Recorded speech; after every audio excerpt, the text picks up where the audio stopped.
విజ్ఞాన భైరవ తంత్రంలో మనకి ఎన్నో పద్ధతులు ఉన్నాయి.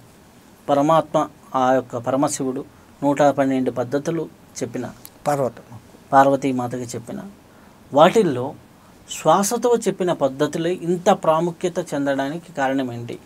ఎందుకంటే ఈ ఉపాధి నిలబడాలి, పని చేయాలి, తిరగాలి, ఏదన్నా సాధించాలి, ఏమి చేయాలన్నా వాని దశ ఇంద్రియాలు, కర్మేంద్రియ జ్ఞానేంద్రియాలు పని చేయాలన్నా ఈ 10 కోసము ఆ పరమాత్ముడు 10 రకాల ప్రాణాలను పెట్టిండు. ఆ ప్రాణం దేని మీద ఆధారపడి ఉంది? శ్వాస మీద ఆధారపడి ఉంది. ఉన్నాయి కదా, ప్రాణ అపాన వ్యాన ఉదాన సమానాలు, నాగ కూర్మ కృకుర దేవదత్త ధనుంజయాలు. అవి ఈ ఉపాంగాలు, ఉపవాయువులు ఈ కన్నురెప్పల ఆర్పడము, త్రేణుపులు, ఎక్కుళ్ళు, ఆవలింతలు లాంటికి పని చేస్తారు. బయటికి ఇంత కనపడుతున్నా ఎన్ని ఆర్గాన్స్ కదిలిస్తే ఆ కదలికలు వస్తాయి. ఆ కదలికకు శక్తి. అసలు జీవుడు ఎంత విచిత్రం అంటే అతని శరీరం అంతా కణ నిర్మితం. కణాద మహర్షి చెప్పిన దాన్ని ఈ కాలంలో మేము కనుక్కున్నాం కణం అంటారు. కణాద మహర్షి ఎప్పుడో కణం ఎలా ఉంటుంది, అణువు ఎలా ఉంటుందన్న విషయాలు ఆయన చెప్పాడు. ఏ పదార్థమైన ప్రపంచంలోది పరమాత్ముని సృష్టి అంతా అణు నిర్మితము అని చెప్పాడు ఆయన. కొన్ని కోట్ల కోట్ల కోట్ల కోట్ల కణాలు మనలో ఉన్నాయి.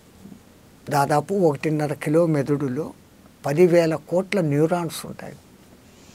1.5 కిలోలు అక్కడే ఉంటే 70 ఏళ్ళ ఒక మనిషిలో మిగతా 70 కిలోలకు ఎన్ని కోట్ల కోట్ల కణాలు ఉంటాయి. ప్రతి కణము ఒక జీవే కదా. అది శ్వాసిస్తోంది, దానికి లైఫ్ స్పాన్ ఉంది. ఎముకలోని బోన్ మారో మూలుగా అనే చోట ఎర్ర రక్త కణాలు, తెల్ల రక్త కణాలు తయారై ఎముకల్లో నుంచి బయటకు వచ్చి మళ్ళీ రక్తంలో కలుస్తున్నాయి. సచ్చేటివి సస్తుంటాయి, ప్రొడక్టివిటీ అవుతుంది. దీని బ్యాలెన్సింగ్ అంతా మెడుల్లో ఆమ్లగడ్డ చూసుకుంటూ ఉంటుంది. ఎంత విచిత్రము! ఇన్ని కోట్ల జీవులు కలిపి ఒక టోటల్గా చేతులు ఇక్కడనే ఉండాలి, భుజాలు ఇక్కడనే ఉండాలి, కాళ్ళు ఇక్కడనే ఉండాలి, తలపైనే ఉండాలి. ఎంత అక్యురేట్ పరబ్రహ్మ సృష్టి.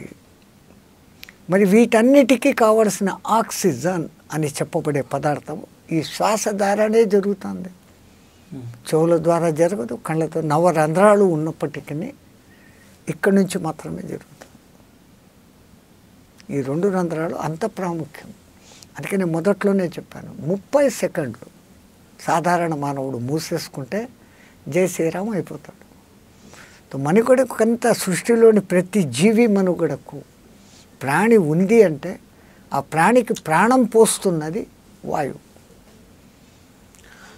ఇప్పుడు బాబాగారు హఠయోగ ప్రక్రియలు ఎన్నో ఉన్నాయి, అలాగే ఎంతోమంది ఎన్నో ధ్యాన ప్రక్రియలు ఉన్నాయి. ఈ శ్వాస ప్రక్రియతో ఉన్న ధ్యానానికి ఈరోజు కాలమాన పరిస్థితుల్లో ఇప్పుడు పిరమిడ్ ధ్యానం కావచ్చు, సుషుమ్నా క్రియ కావచ్చు, క్రియాయోగం కావచ్చు, వీటికి బాగా ఆదరణ అనేది వస్తూ ఉంది.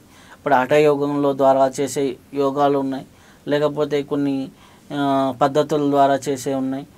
ఇట్లాంటి వాటికంటే వీటికి ఎందుకు అంత సులభమనే, లేకపోతే అందరూ ఆచరించవచ్చనే, లేకపోతే ఈ కాలమాన పరిస్థితులకి ఇది అనుకూలమనే? ఒక విధంగా చెప్పాలంటే కాలమాన పరిస్థితి. ఒకప్పుడు మానవుడు దారుఢ్యంగా ఉండేవాడు. ఇప్పుడు హఠయోగంలో యోగ ముద్రలు పెట్టాల్సి వస్తుంది. చేతులతో ముద్రలు పెట్టాలి, సంపూర్ణ శరీరంతో ఆసనాలు వేయాలి. ఈ కాలంలో ఎంతమంది 30 ఏళ్ళకే మోకాళ్ళ నొప్పులు అంటున్నారు, గ్యాస్ ట్రబుల్ అంటున్నారు. అసలు కింద కూర్చొని పద్మాసనంలో కూర్చునే వాళ్ళు కరువు అయినారు. హఠయోగం. ఇంకా హఠయోగంలో క్రియాయోగంలో వస్తే అది నాలుకను లోపలికి పంపించాల ఖేచరీ ముద్ర. ప్రాప్తమున్న వాడికి ఖేచరీ ముద్ర సహజంగా ఏర్పడిన వాడు నిజంగా యోగి అవుతాడు. కానీ ఈ హఠయోగం నేర్చుకోవాలా, ఈ ఖేచరీ ముద్ర పెట్టాలా అని నాలుకను సాగదీసుకోవటము, కొంతమంది ఈ లోపల ఉన్న నరాన్ని కట్ చేసుకొని రోజుకింత అని ఇట్ల పీకి ఏళ్లతో లోపలికి తోసి దేహానికి అంత హింస. ఈ దేహో దేవాలయం. ఈ దేవాలయంలో ఆ జీవుడు అనేవాడు జీవో దేవో సనాతన అంటాడు. ఈ దేహానికి అంత హింస అవసరమా? నిజమే, చేస్తే ఉత్తమమైన ఫలితాలు. కేచరి ముద్ర వేసగలిగిన, సక్రమంగా వేయగలిగితే, అమృత బిందువు పానం వానికి దొరికితే నెలల తపడి ఆహారము నిద్ర లేకుండా ఉండొచ్చు.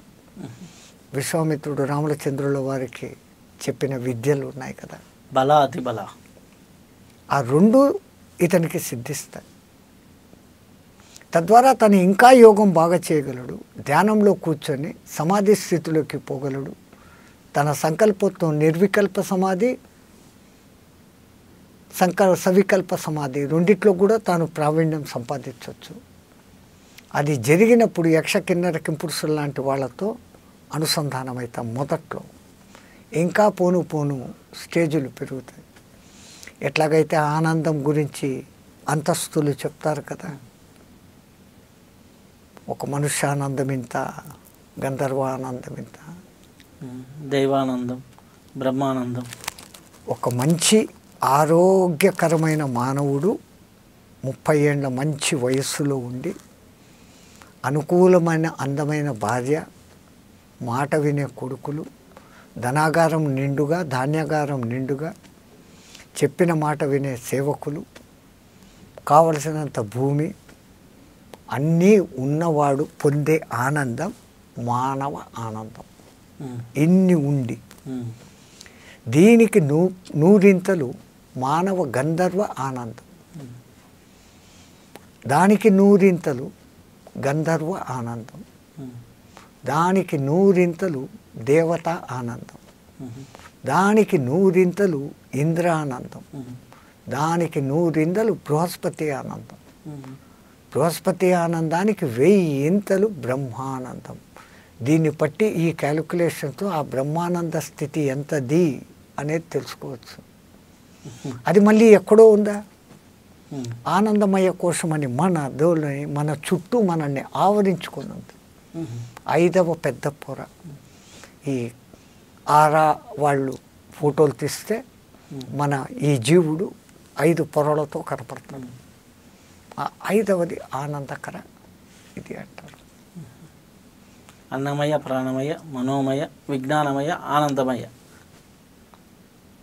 దాన్ని పొందాలంటే కూడా అంతా స్టెప్పులు ఎక్కి ముందు అన్నమయ్య, ఇది తింటే ప్రాణం ఉండునయ్యా, ప్రాణం ఉన్న చోట మనసు పనిచేయునయ్యా, ఆ మనసు అజ్ఞాన విజ్ఞాన సుజ్ఞానాల వైపు పరుగులు ఇడునయ్యా, విజ్ఞానము దొరికిన వాడికి ఆనందము దొరుకునయ్యా. చాలా అద్భుతంగా చెప్పారు. అద్భుతం ఉన్నమాటే అది.